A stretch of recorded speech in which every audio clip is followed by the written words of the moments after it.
우리는 계속해서 자만이라는 영적인 독소에 관해서 공부를 하고 있습니다. 자만은 하나님에게 받아들여지기 위한 에고의 노력에서 생겨난 결과라고 했습니다. 그러나 이것은 불가능한 탐구임을 우리는 이미 알고 있지요. 자만은 우리로 하여금 이 세상이 규정한 구원의 조건을 충족하는 삶을 살면 에고가 하나님에게 받아들여질 수 있다고 느끼게 만듭니다. 자만심은 이 세상의 것들에 기반을 두고 있지요. 그런데 현재 이 지구상의 모든 것은 이원성으로 채색되어 있습니다. 이 말은 모든 것에는 그에 반대되는 것이 있고 모든 행위에는 그에 상응하는 반작용이 있다는 뜻입니다. 따라서 에고의 자만은 끊임없이 뭔가에 의해 위협을 받게 되어 있습니다. 자만에 반대되는 것에 의해 그리고 자만이 일으키는 작용에 대한 반작용에 의해서 말이지요. 달리 말하면 에고는 자만을 사용하여 두려움을 밀어내고 일정 수준의 안정감, 균형감을 만들어낼 수 있지만 언제나 위협을 받고 있기 때문에 그것은 진정한 평화가 아닙니다. 따라서 에고는 모든 위협으로부터 자만을 지키기 위해 상당한 양의 에너지를 소모할 수밖에 없습니다. 이것은 삶을 집어삼키는 일이 될 것이라고 지난주에 살펴봤지요. 계속 이어서 살펴보도록 하겠습니다. 우리는 영적인 구도자이며 영적인 여정의 초기 단계를 넘어서고 있습니다. 따라서 지금까지 이 여정에 쏟아부은 우리의 열정과 노력이 분명 우리를 그리스도 의식에 좀 더 가까워지게 했을 것입니다. 그러나 우리가 냉철하게 돌아봐야 할 것이 하나 있는데 그것은 가장 열정적인 학생들이 영적인 여정을 걷기 위해 할 수 있는 모든 것을 다 한 것처럼 보이지만 정작 그들이 그리스도 의식에서 가장 멀어졌을 수 있다는 사실입니다. 이것은 많은 영적인 구도자와 자칭 구루라 하는 사람들이 인정하지 못하는 사실이기도 합니다. 그러나 주님의 이 말씀을 깊이 묵상해 볼 필요가 있습니다. 마가복음 10장 31절 그러나 첫째가 꼴찌가 되고 꼴찌가 첫째가 되는 사람이 많을 것이다. 문제는 이들 가장 열심인 학생들이 행하는 일이 외적인 길을 따르는 것일 수 있다는 점입니다. 우리가 지금껏 그토록 얘기해왔던 거짓된 길, 멸망을 향해 가는 넓고 평탄한 길. 이 세상이 규정한 외적 조건을 충족하면 구원이 보장된다고 약속하는 길. 구체적으로 어떤 길이지요? 율법을 준수하면, 예수를 나의 구원자로 믿기만 하면, 선업을 쌓으면, 분별 없이 모든 사람에게 무조건 친절하기만 하면, 영적인 수행을 열심히 하기만 하면, 내 눈 속의 들보를 제거하지 않고도 구원받게 될 것이라고 약속하는 길이지요. 물론 우리의 경우에 해당하는 것은 마지막 예가 되겠지요. 영적 스승님들이 알려주시는 진보된 메시지를 열심히 공부하고 기원문을 열심히 낭독하고 기타 영적 수행을 열심히 하기만 하면 자동적으로 그리스도 의식을 성취하여 구원에 이르게 될 거라 믿는 길. 이것은 또 하나의 외적인 길일 뿐입니다. 내가 이렇게 열심히 공부하고 수행했으니 예수님도 흐뭇해하실 거야. 이 정도면 분명 하나님의 눈에 들 거야. 나의 구원은 이미 확보된 것이 분명해. 자만의 덫에 걸린 거지요. 진보적 계시나 영적 수행법들은 내 눈 속에 있는 들보를 효과적으로 찾아내어 그것을 제거하는 방법과 도구라고 할 수 있습니다. 핵심은 들보, 곧 에고를 죽게 하는 것입니다. 등산에 비유하자면 영적 가르침과 영적 기법들은 정상에 오르기 위한 지도와 나침판, 등반 장비에 해당하며 에고를 극복하고 구원에 이르는 것은 정상 등정이라고 할 수 있는 거지요. 지도를 열심히 보고 장비를 윤희나게 그렇게 닦는다고 저절로 정상 등정이 됩니까? 최고의 영적 가르침을 공부하고 최고의 기법들을 수행한다고 자동적으로 에고가 극복되고 구원이 확보됩니까? 속빈 강정일 뿐이지요. 이런 학생들은 자신들이 해온 모든 공부, 모든 영적인 수행을 비롯한 모든 노력을 통해 결국 분리된 자아가 신에게 받아들여질 수 있게 하는 방향으로 나아가고 있는 것입니다. 분리된 자아가 이렇게 많은 영적인 일을 이토록 열심히 했다면 하나님은 그것을 받아들일 수밖에 없다고 믿는 거지요. 쉽게 말해 이들이 해온 일은 분리된 자아를 놓아버리는 것이 아니라 오히려 그것을 강화하고 높이는 것일 수 있다는 것입니다. 가장 성숙해야 할 생명 흐름들이 영적인 자만이라는 막다른 골목에서 길을 잃게 되는 모순을 볼 수 있지요. 자만은 사람들이 그것을 보지 못하거나 그것이 무엇인지를 알 수 없을 정도로 매우 교묘합니다. 따라서 이 여정을 주도할 법한 사람들이 되레 자만으로 눈이 멀어버리고 그 결과 그들은 살아있는 그리스도가 눈앞에 나타났을 때 받아들이지 못하고 배척한 율법학자들과 바리새인들처럼 되어버립니다. 그들은 살아있는 그리스도를 알아볼 수는 있지만 그리스도의 두 번째 도전에 실패하게 됩니다. 베드로처럼 말이죠. 그들은 자만으로 인해 살아있는 그리스도가 자신들의 멘탈박스 너머로 데려가시도록 허용할 마음이 없기 때문입니다. 그들의 생각에 자신들의 멘탈박스는 분리된 자아를 하늘에 닿게 해줄 수 있는 바벨탑과도 같습니다. 애지중지 정성 다해 쌓아 올린 공든탑을 포기할 마음이 없는 거지요.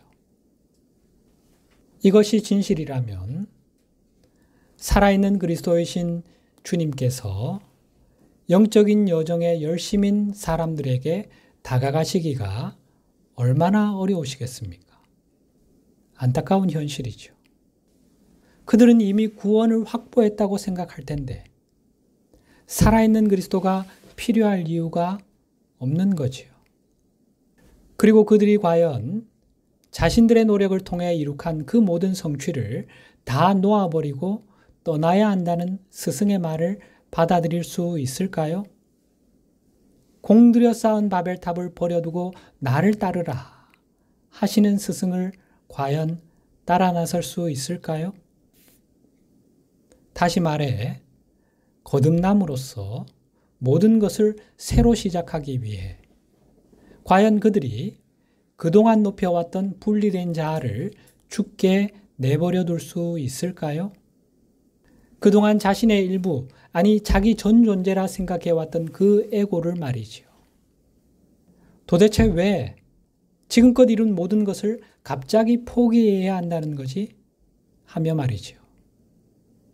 간단히 말하면 우리가 이 세상에서 이룬 것은 우리를 이 세상 너머로 데려갈 수 없습니다. 하늘에서 내려온 존재만이 다시 하늘나라로 올라갈 수 있습니다. 의식하는 자아 말이지요. 지구에서 창조된 자아는 결코 살아있는 그리스도의 혼인잔치에 참여할 수 없는 것입니다. 에고 말이지요. 주님은 지금 우리에게 영적인 여정에 대한 우리의 접근 방식을 재고해 보라고 말씀하고 계십니다. 그리고 이것이 매우 중요하다고 말씀하십니다. 분명한 사실은 우리가 외적인 가르침을 따라 길을 걸을 때, 즉 이런 영적 가르침을 머리로, 지성으로만 공부하고 기원문 낭독을 비롯한 영적 기법들을 기계적으로 열심히 하는 것을 말하지요. 이렇게 할 때 실제로 우리가 하는 것은 외적인 길의 환영, 즉 이렇게만 하면 자동적으로 구원받을 수 있다는 이 환영을 강화하기 위해 외적인 가르침을 사용하는 방법을 에고에게 교육하는 것이라는 점입니다. 한 생명 흐름이 더 성숙해질수록 에고는 더욱 교묘해지고 자만의 근원인 외적인 길을 더 잘 방어하게 된다는 것은 부정할 수 없는 사실입니다. 우리가 공부하고 있는 것은 그리스도 의식에 이르는 여정이지요. 그런데 이 여정에 대한 접근 방식이 자만이라는 독소에 의해 영향을 받는다면 그것이 아무리 미묘하더라도 우리는 그리스도 의식에 도달할 수 없게 됩니다.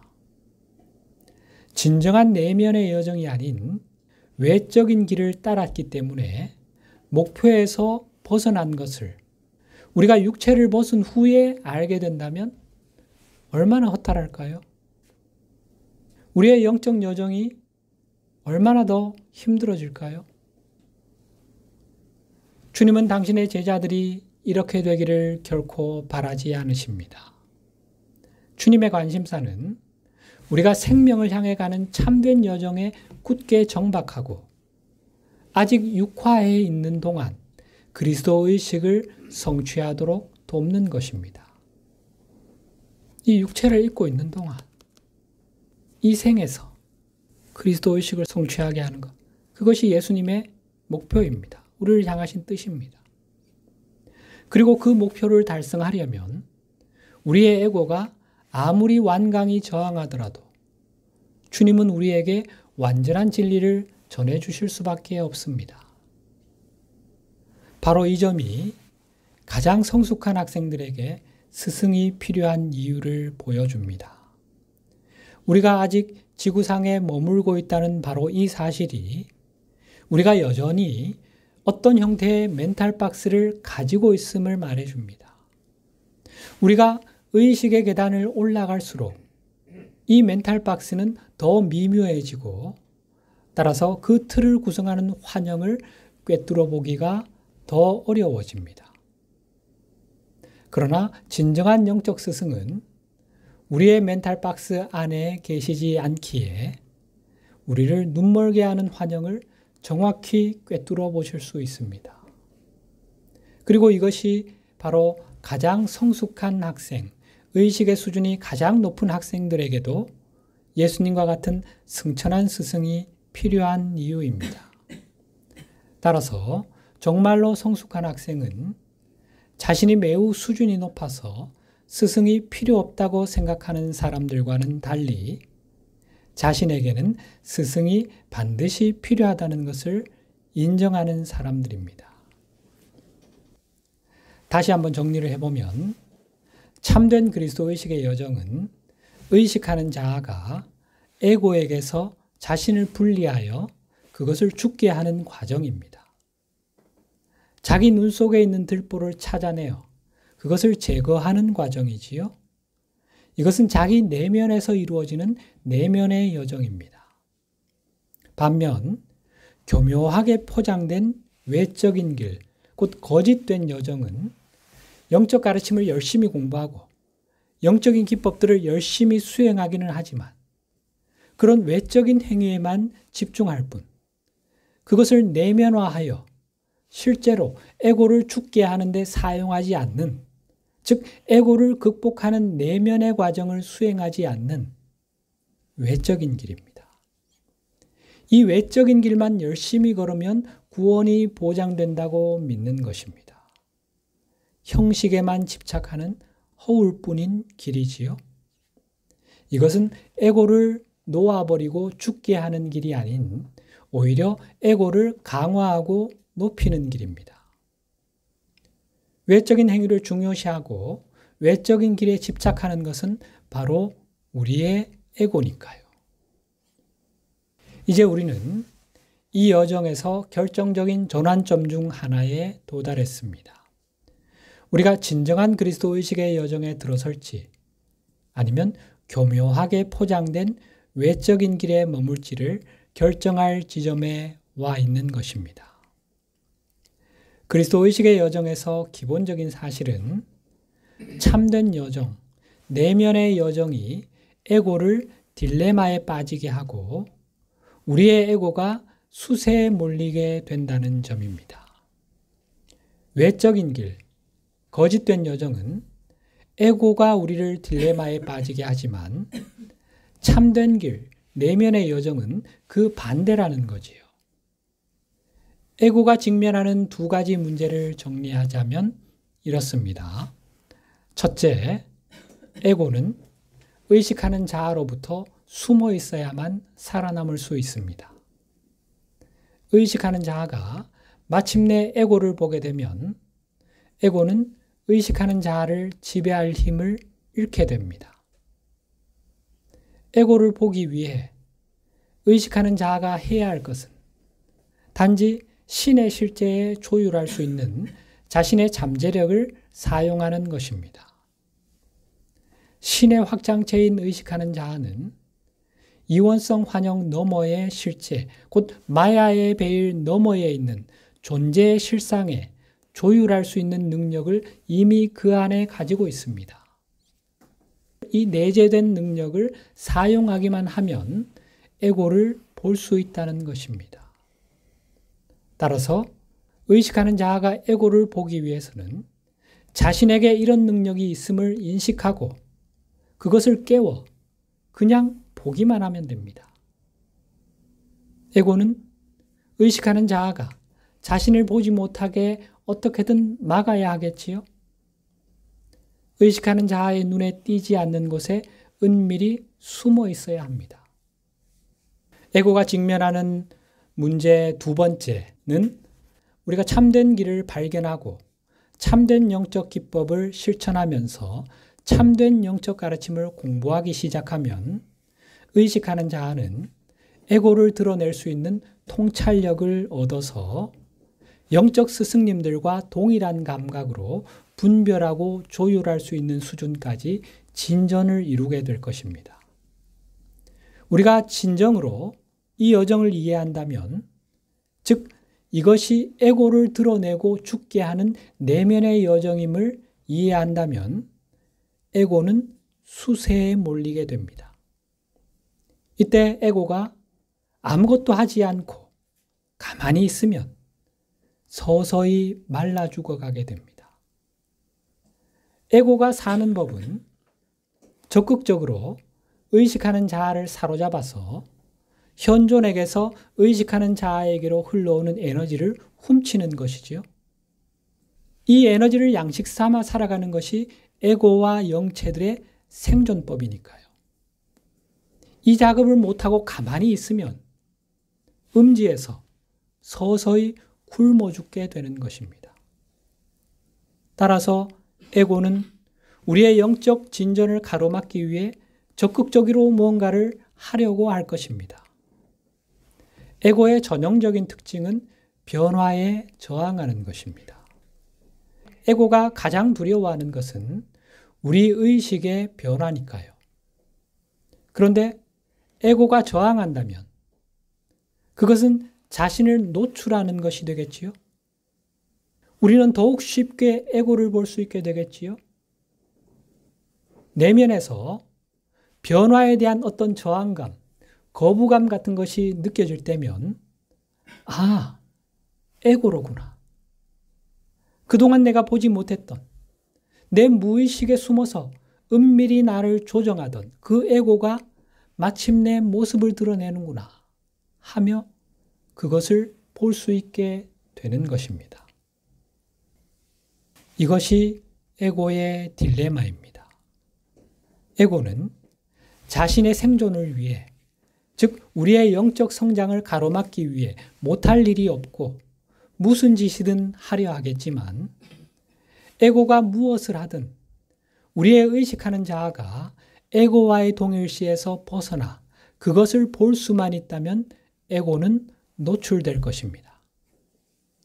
우리가 이 역학을 깨닫게 되면 이 여정에서 또 한 번의 중요한 양자도약을 이룰 수 있게 됩니다.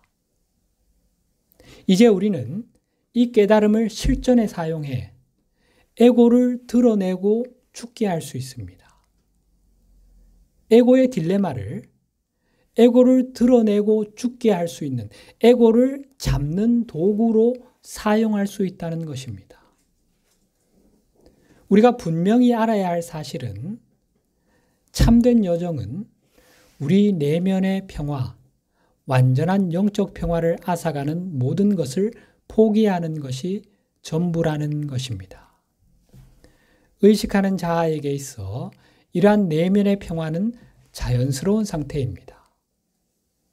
그것은 의식하는 자아가 진정한 자기인식에 이를 때, 즉 자신의 참된 정체성을 깨닫게 될 때 나타나는 자연스러운 결과이기 때문입니다.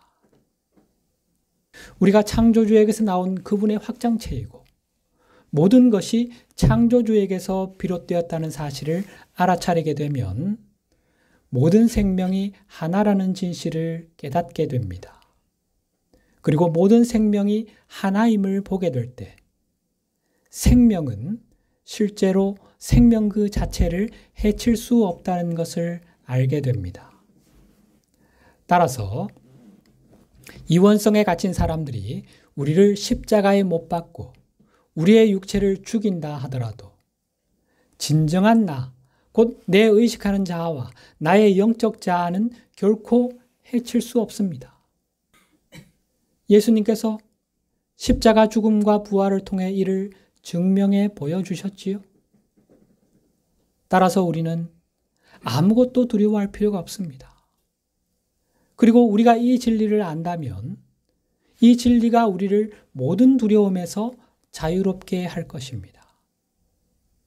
이때 우리는 세상이 알지 못하는, 세상이 줄 수도 없는 완전한 영적 평화에 도달하게 됩니다. 우리가 여전히 이원성에 갇힌 사람들의 자유의지의 남용으로 인해 해를 입을 수 있는 육체 안에 머물고 있는 동안에도 이 완전한 영적 평화를 얻을 수 있습니다. 붓다와 예수님께서 시범 보여주시지 않았습니까?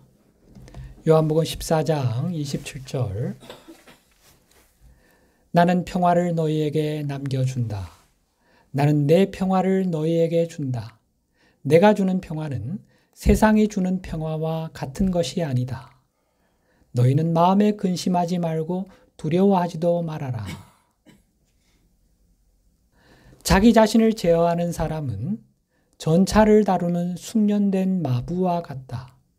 그에게는 마음의 평화가 깃든다.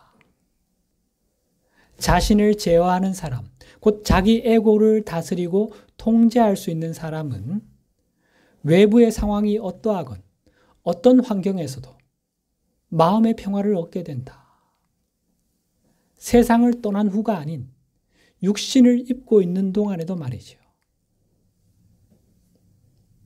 요점은 그리스도의식에 이르는 참된 여정을 걷기 위해서는 우리를 이원적 투쟁에 갇히게 하는 모든 것을 놓아버려야 한다는 것입니다.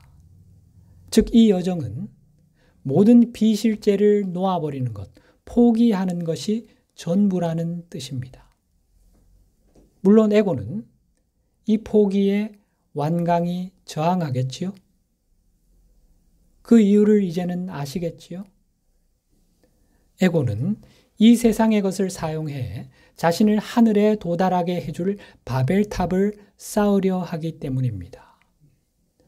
에고는 영적인 우월감을 유지하기 위해 영적인 여정에 대한 지식을 비롯해 자신이 이 세상에서 얻었다고 느끼는 것을 계속 모으고 그것을 애지중지하며 그것에 집착하려 합니다.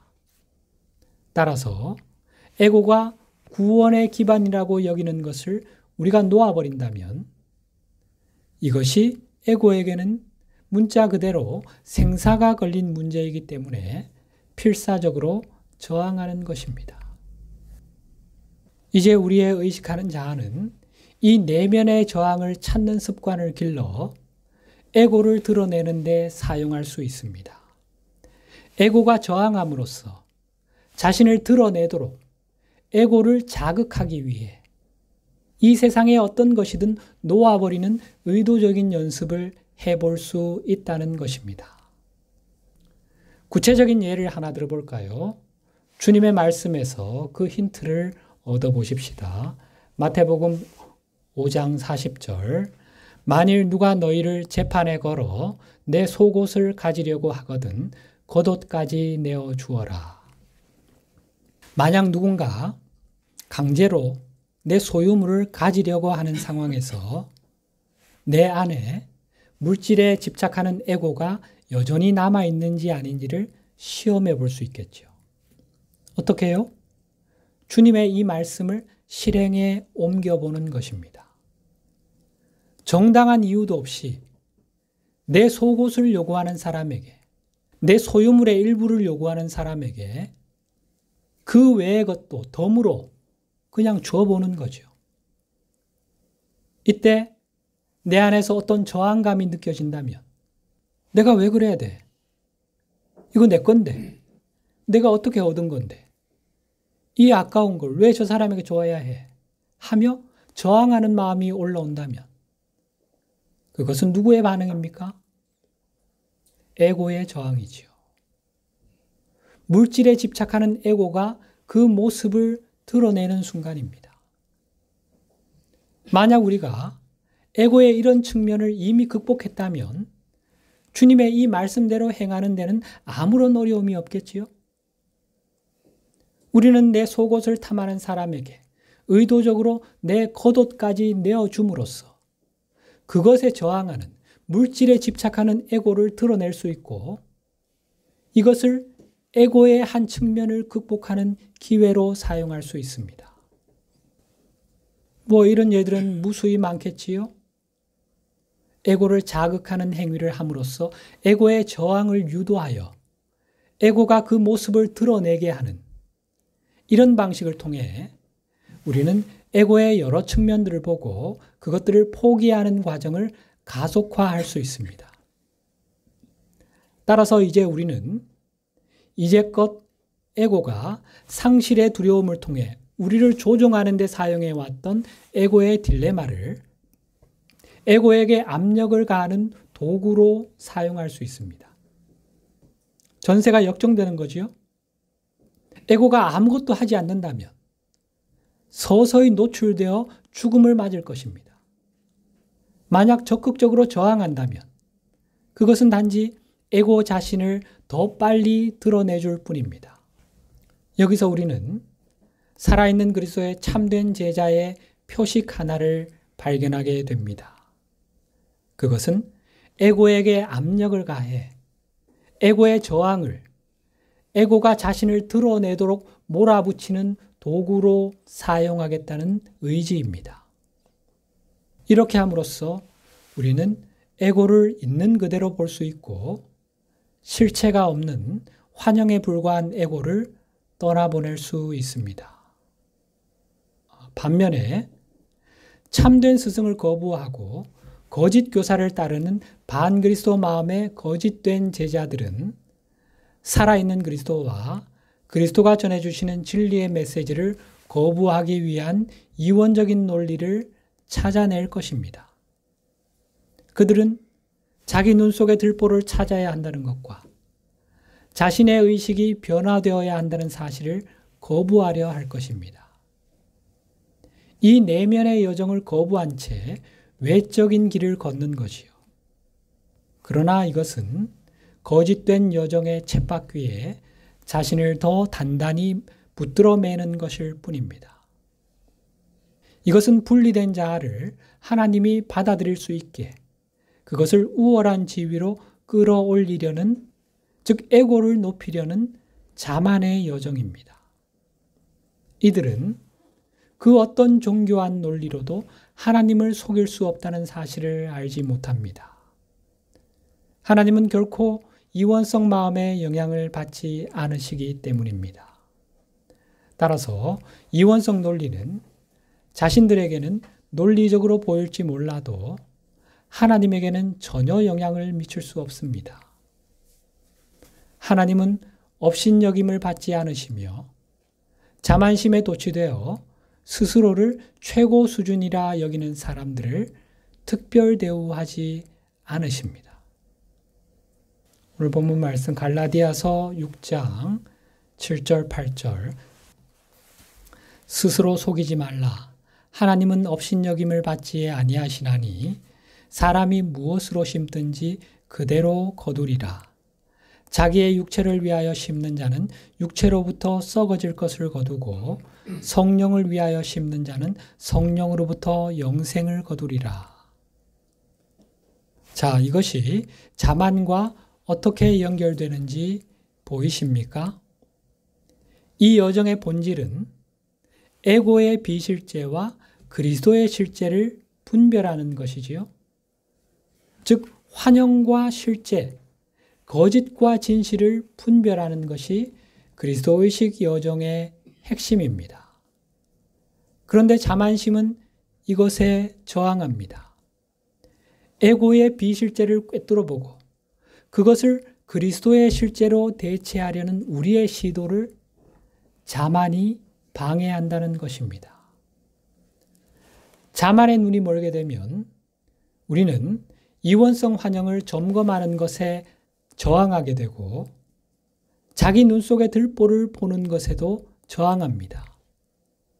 그런 거 필요 없어. 나는 이미 천국에 내 자리를 확보해 두었으니까. 나는 이미 하나님의 눈에 들어 그분의 생명책에 내 이름이 기록되어 있는 걸 하며 말이죠. 그리고 참된 영적 스승을 인정하지 않으면서 살아있는 그리스도가 우리로 하여금 현재의 멘탈 박스를 넘어서게 해 주시려는 것을 거부합니다. 그러나 자만이 변화와 새로운 비전에 저항하는 이 메커니즘을 이해하게 되면 그 저항을 사용해 자만을 드러낼 수 있고 자만의 비실제성을 간파할 수 있게 됩니다. 여러분, 우리 안에서 자만이 드러나고 에고가 드러나게 되면 그것이 실제가 아니라는 것을 금세 알아차릴 수 있게 됩니다. 일단 의식하는 자아가 자만의 비실제성을 알게 되면 자만으로부터 분리될 것이고 따라서 에고의 한 측면이 죽게 됩니다. 반면 우리는 자신의 근원과의 하나됨 속으로 더 깊이 들어가게 됩니다.